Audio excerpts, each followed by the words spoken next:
All right, question number 5. This is Telman Knudsen coming at you, and Mrs. Kim Archibald has a great question.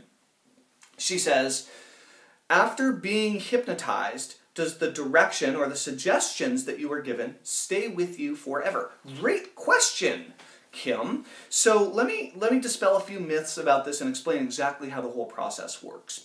So hypnosis is accelerated learning. Hypnosis is accelerated learning. I repeat, hypnosis is accelerated learning. The reason that I'm telling you about this is because when you think about learning anything, I'm going to use French. I frequently use French because I took French when I was in high school. I got really bad grades. I did get D's mostly. I occasionally got a C, but the reality is that the French teacher was also the cross-country running coach, and I was one of the fastest runners in the state of New Hampshire, and I needed to keep running. So I had to do lots of extra study, and he worked with me personally. But I always sucked at French. I really didn't want to learn French. I always had this foreign language problem. But all the friends that I had were taking foreign language, and it was either Spanish or French in my school. And I was like, well, French, they like cheese more, and I love cheese, so let's take French, right?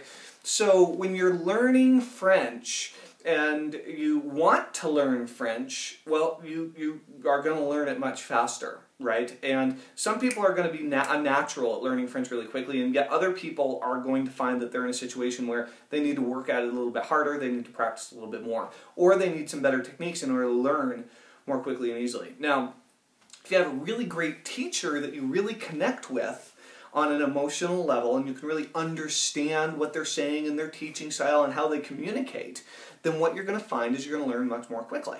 And that's the case with learning anything.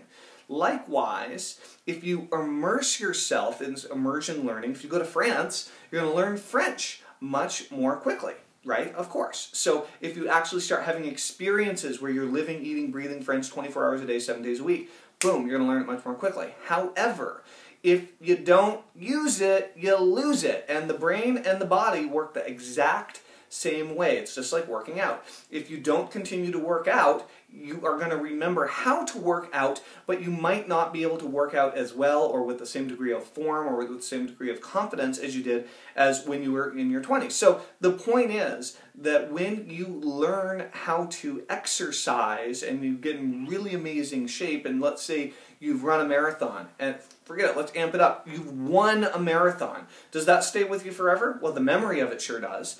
Does your ability to run at that level stay up with you forever? Absolutely not. Your knowledge of how to do it does, but the reality is you need to train every single day in order to reinforce, to strengthen, to improve, to enhance that habit, and even to maintain it.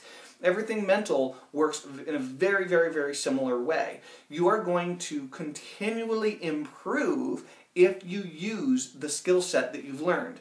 If you choose not to use the skill set, for example, let's say you're a master tennis player and you decide to stop playing tennis, are you going to maintain your ability as the absolute master tennis player? Well, you're obviously going to be better than a rank beginner, but you're not going to walk back onto the court after taking a 25-year break and rip it up and completely beat the Olympic tennis players that are out there, right? That's the whole idea. So yes, the knowledge stays with you forever. Yes, the neural pathways stay with you forever, but unless you exercise them, you will lose them just as quickly as you lose anything else. The other thing to remember is you always have the power of choice. You can learn something, and you could learn French and choose never to speak it, even if you're in France. You could always speak English just because you want to be a pain in the butt. So that's entirely doable. You choose. Hypnosis is accelerated learning. When you use hypnosis in order to apply it to a specific area of your life, you get the solution that you want. The more you practice, the better you get. The more you practice after you nail it and improve upon that skill and other skills using the power of hypnosis, the better you get at doing hypnosis in order to learn more quickly. So do hypnosis often. Use it in many areas of your life. The moment you have an area of your life that you've really nailed, try taking it to the next level using hypnosis. Instead of just solving problems with hypnosis, why don't you make yourself the perfect version of yourself? Using hypnosis, using self-hypnosis, it's all up to you. It's available. So, awesome question. If you like this video, leave some comments. Click the social sharing buttons to help spread the word. Thanks, bye.